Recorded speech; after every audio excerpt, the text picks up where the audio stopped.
mansion in my habitat.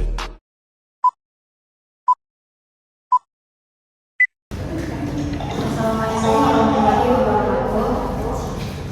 Selamat malam teman-teman semua. Saya mengucapkan terima kasih kepada dosen yang akan menyampaikan hasil diskusi kami mengenai alur informasi K3. Saya tidak sendiri, melainkan langsung saja kita masuk pada materi mengenai alur informasi K3 yang akan disampaikan oleh saya sendiri.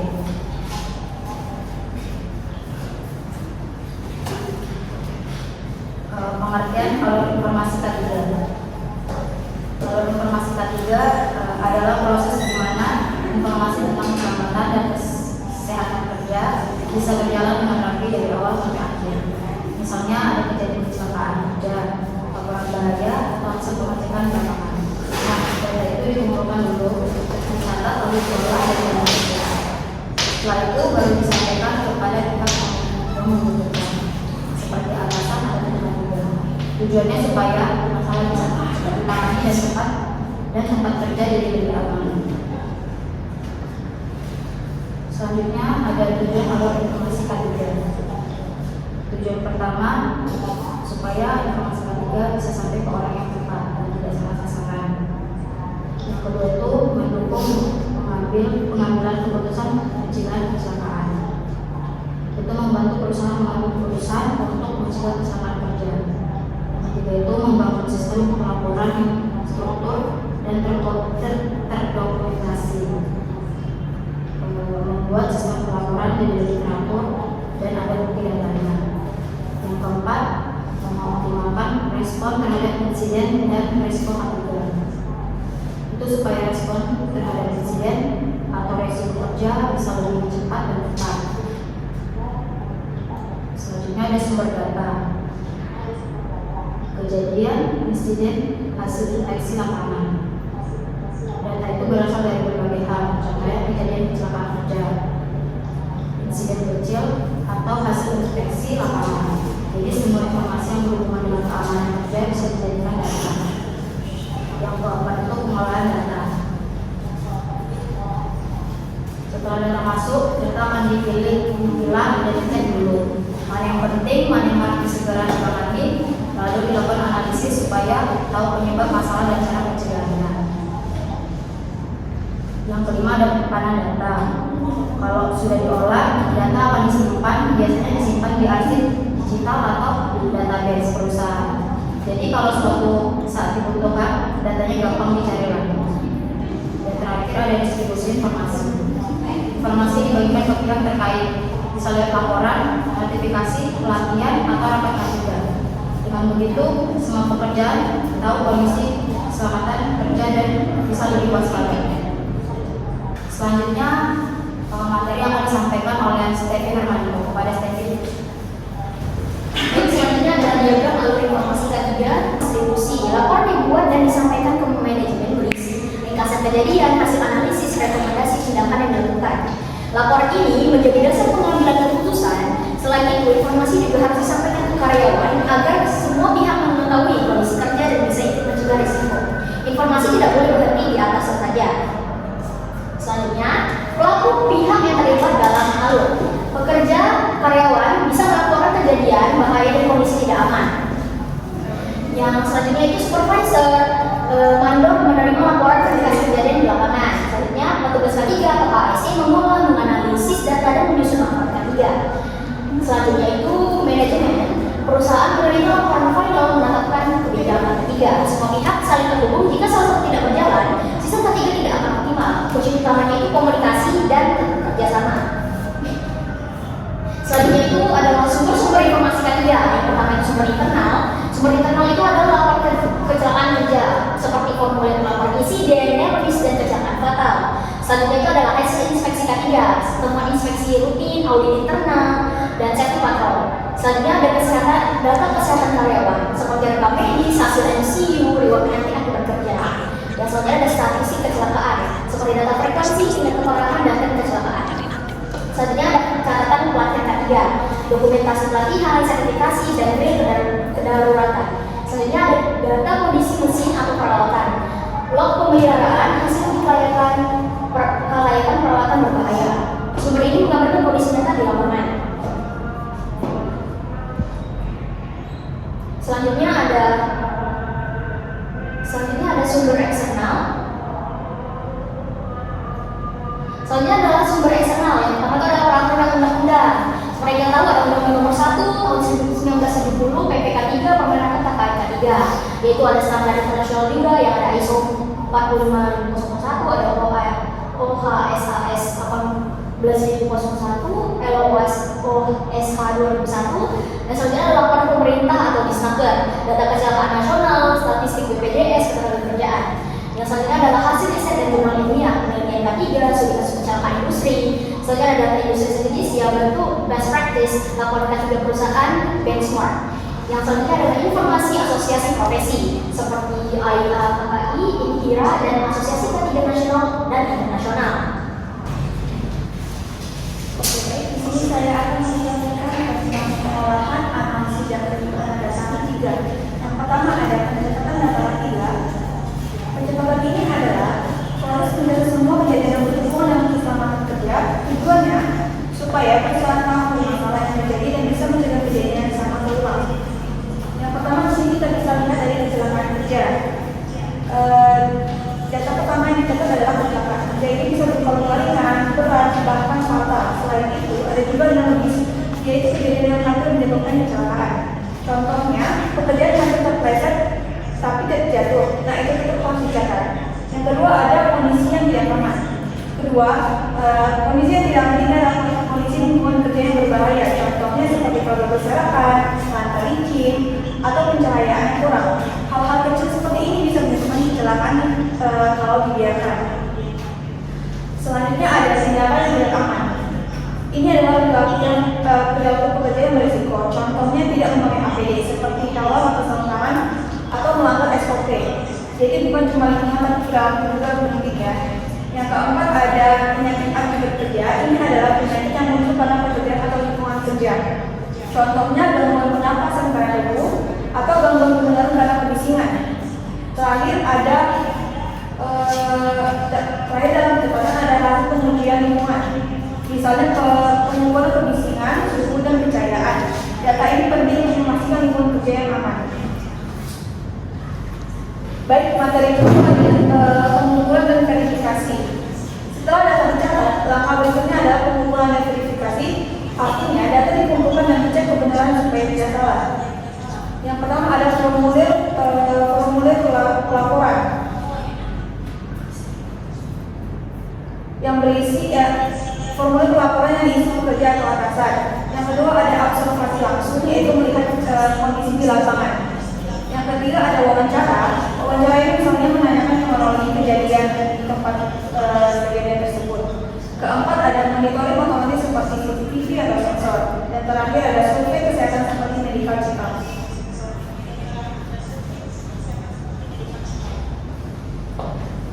Baik, materi selanjutnya ada pengolahan, analisis dan penyimpanan data K3.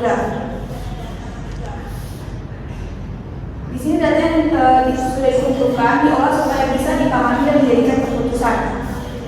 Yang pertama ada klasifikasi, yaitu pengelompokan data misalnya berdasarkan jenis kecelakaan atau lokasi.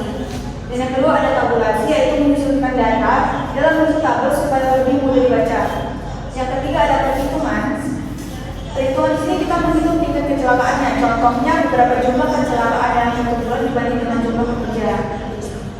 Berikutnya ada analisis penyebab atau root cause analysis. Tujuannya untuk mencari akar masalah. Contohnya, pekerja jatuh karena lantai licin. Lantai licin karena tidak dibersihkan. Jadi masalah utamanya adalah kebersihan yang kurang. Kemudian ada analisis tren.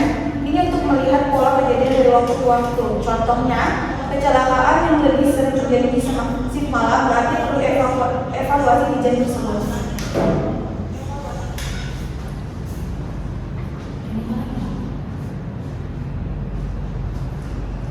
Baik, di sini kita masuk ke penyimpanan data K3. Penyimpanan data harus disimpan dengan baik supaya aman dan mudah dicari. Yang pertama ada arsip manual. Arsip manual ini seperti formulir laporan foto kejadian dan BAP. Yang kedua ada database digital di komputer. Ketiga ada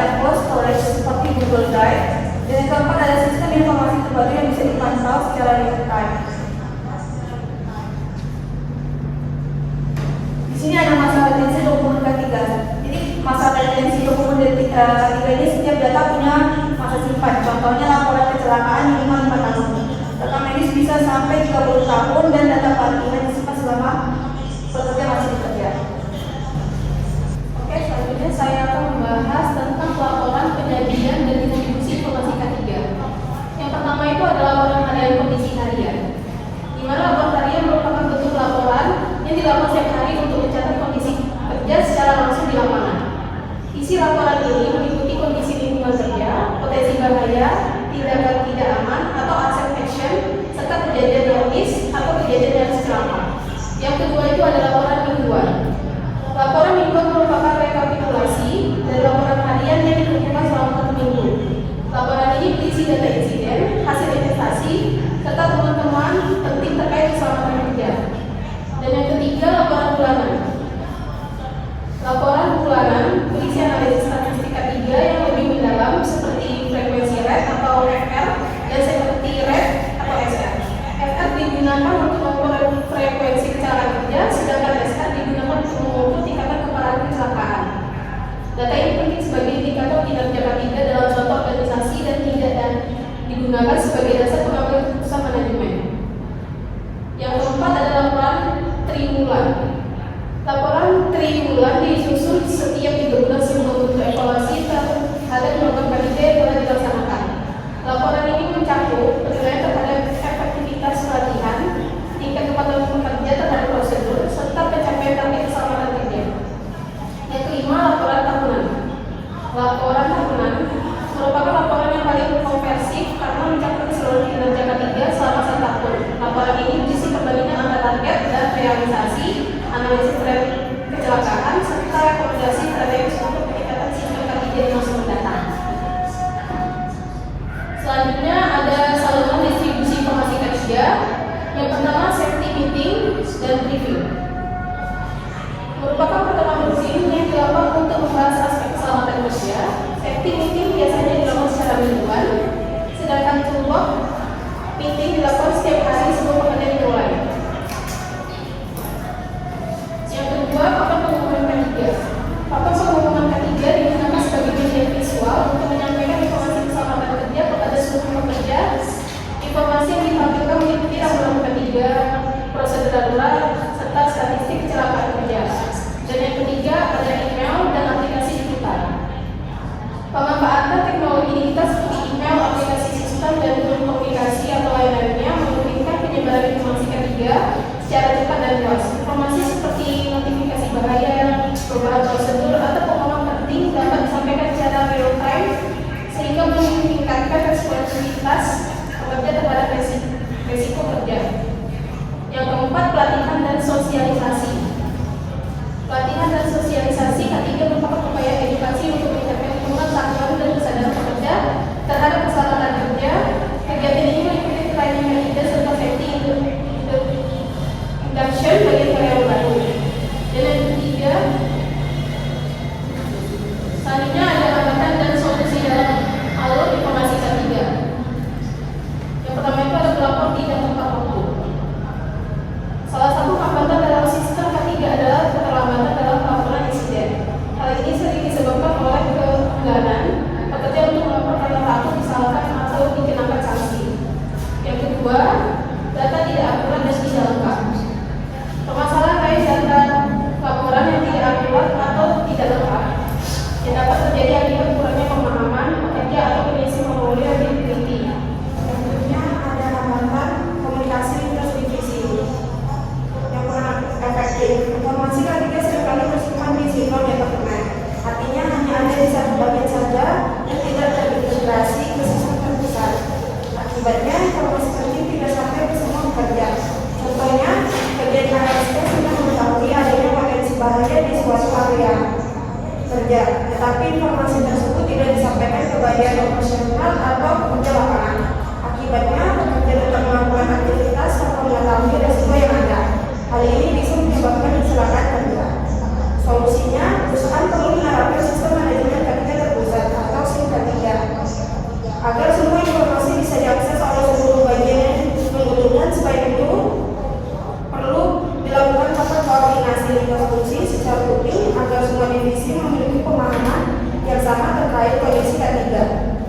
Selanjutnya ada kurangnya sumber daya manusia K3.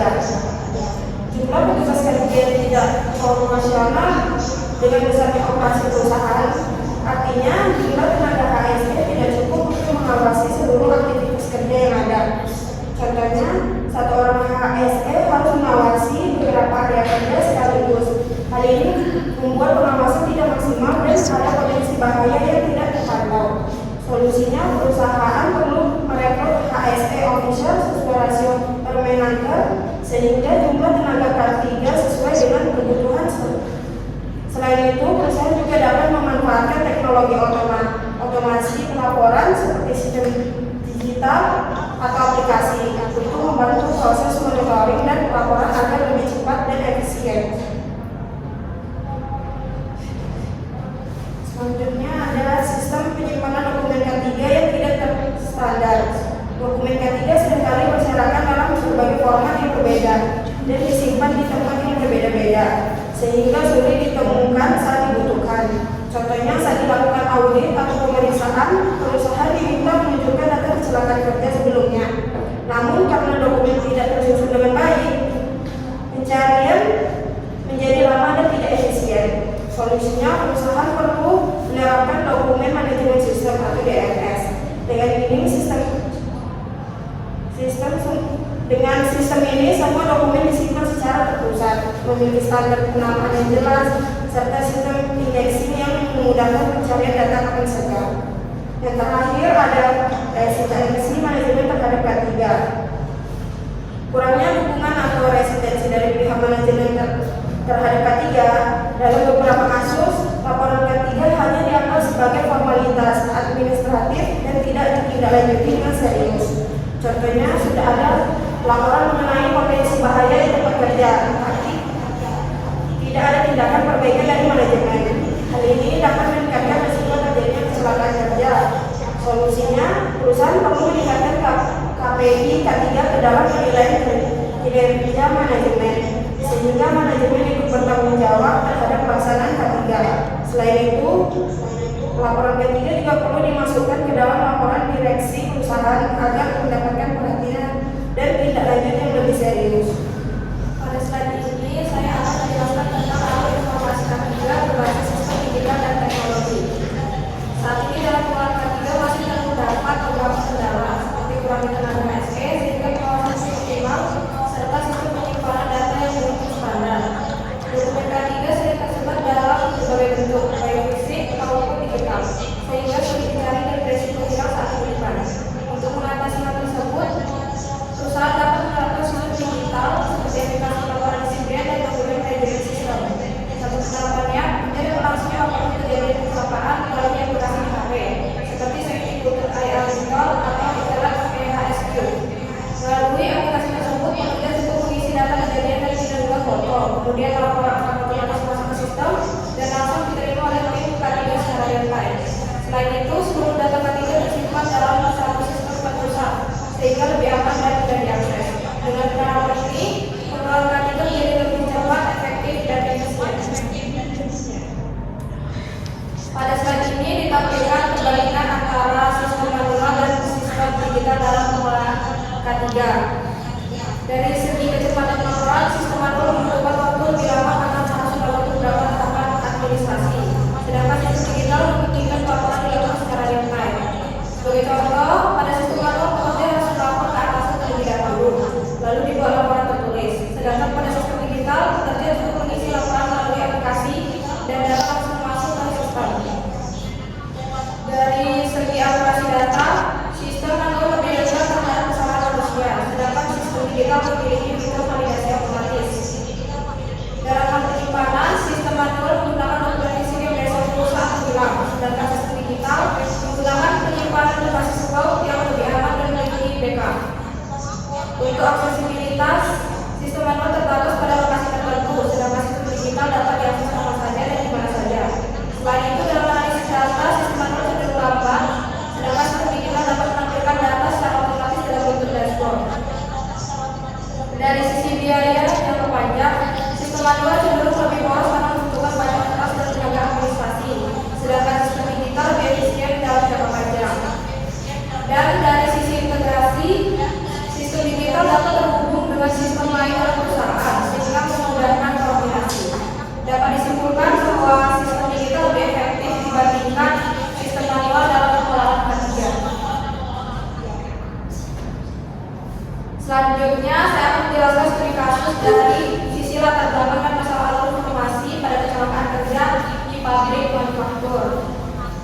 Dilatar belakang, kecelakaan ini terjadi akibat kondisi kerja yang tidak aman atau hasil condition, serta kurangnya pengawasan di area produksi. Selain itu, sistem laporan yang masih manual menyebabkan informasi tidak langsung diterima oleh tingkat 3. Contohnya ketika terjadi kecelakaan, pekerja harus melapor ke supervisor terlebih dahulu, kemudian dibuat laporan tertulis. Proses ini memakan waktu sehingga penanganan menjadi lebih lambat.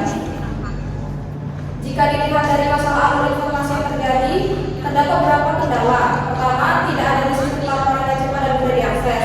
Kedua, informasi kecelakaan terlambat diterima oleh tingkat 3. Ketiga, alur laporan yang berbelit menyebabkan keterlambatan penanganan.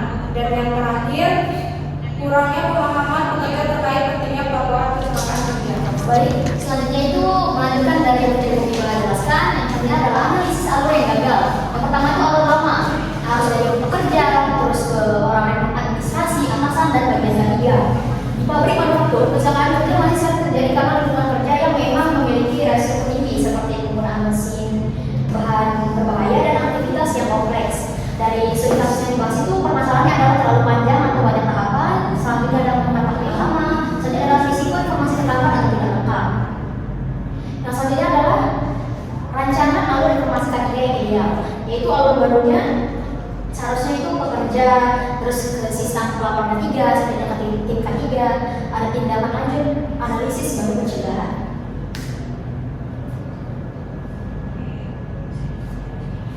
Selanjutnya adalah penjelasan alur ideal. Yang pertama itu adalah pelaporan langsung. Pelaporan langsung itu adalah pekerja melaporkan kejadian langsung ke K3. Kedua, melalui hotline, WhatsApp, atau form digital. Yang kedua, sistem terintegrasi, lapor masuk secara real time, dan notifikasinya otomatis ke tim K3 dan supervisor. Selanjutnya adalah respon cepat. Tim K3 segera melakukan penanganan dan investigasi. Yang keempat itu ada pencatatan dan analisis. Data kecelakaan dikumpulkan dalam database, dilakukan analisis penyebab dan tren. Kelima itu adalah tindak lanjut dan pencegahan. Yang pertama adalah perbaikan kondisi tidak aman, selanjutnya peningkatan pengawasan, sosialisasi dan pelatihan dalam kerja. Dan selanjutnya adalah manfaat perbaikan alur. Jika alur informasi K3 diperbaiki, maka banyak manfaat yang bisa diperoleh, antara lain yang pertama itu informasi lebih cepat dan akurat, yang kedua itu penanganan kecelakaan lebih responsif, yang ketiga itu risiko kecelakaan ulang dan menyumbangkan, yang keempat itu kesadaran pekerja terhadap keselamatan meningkat, selanjutnya cinta perusahaan menjadi lebih baik di mata publik. Artinya sistem yang baik tidak hanya meningkatkan keselamatan, tetapi juga efisiensi kerja secara keseluruhan. Dan kita di sini bisa melihat ada contoh case study yang di sini ada incident reporting failure case study pabrik gula. Yang pertama itu lantainya licin, tumpahan air dan nira tidak dibersihkan. Otomatis jika ada orang yang lewat, mereka bisa jatuh. Dan selanjutnya itu adalah PPE tidak lengkap. Pekerja tidak memakai sarung tangan yang sesuai dengan sepatu safety. Jadi pekerja ini sangat sembronot dan tidak sesuai untuk sarung tangannya, tidak sesuai dengan SOP-nya. Yang ketiga itu adalah penataan buruk, material tebu berserakan di area jalan. Seharusnya ketika ada material tebu yang berserakan itu langsung dibersihkan, karena kita tidak tahu apa yang terjadi jika masih ada material ataupun sampah berserakan di area kerja. Yang ketiga itu adalah kurang pengawasan. Tidak ada pengawasan saat area berbahaya. Kita tahu sendiri bahwa pabrik gula adalah banyak alat-alat canggih atau alat-alat yang kita gunakan untuk memproses tebu tersebut, otomatis berarti alat-alat berat dong. Nah, di sini sangat tidak ada pengawasan yang ketat. Jadi kita tidak tahu apa yang akan terjadi nanti. Selanjutnya itu adalah kondisi mesin yang tidak aman. Guard atau pelindung mesin rusak atau tidak terpasang. Nah, ini juga lebih bahaya ya, karena yang namanya mesin berat otomatis kita harus ada pelindungnya. Jadi ada batasan tuh antara pekerja dan mesin tersebut. Selanjutnya itu adalah kita bisa lihat di sini bahwa rambunya itu tidak jelas gambarnya, sudah sangat usang dan tidak berbaharui. Kan mungkin ada beberapa orang atau pekerja yang tidak bisa melihat karena rambunya tidak terpasang dengan baik atau tulisannya tidak jelas. dan rambu peringatan itu pudar dan tidak terbaca. Yang pertama itu dampak dari semuanya, yang pertama pekerja terpleset dan terjatuh. Cedera pada pekerja dan produksinya bisa terhenti, kan merugikan perusahaan juga. Yang kedua itu adalah akar permasalahannya. Sistem pelaporan insiden tidak cepat dan mudah. Yang kedua, informasi tidak langsung sampai ke bagian ketiga. Yang ketiga, tidak ada inspeksi rutin dan perbaikan segera. Keempat, pekerja kurang memahami prosedur pelaporan. Nah, ini penting ya, sebagai pekerja kita memang harus tahu bagaimana cara melapor agar supaya kitanya aman dan pekerjaan kita pun berjalan dengan baik. Yang ketiga itu ada rekomendasi, sediakan sistem pelaporan insiden yang cepat dan langsung ke K3. Yang kedua, lakukan inspeksi rutin dan perbaikan kondisi tidak aman. Yang ketiga, tingkatkan pengawasan di area produksi. Yang keempat, berikan pelatihan K3 dan prosedur pelaporan kepada pekerja. Oke, baik, mungkin segitu saja untuk analisis dan studi kasus yang bisa kami gambarkan dari studi kasus yang telah kami jelaskan di awal. Terima kasih.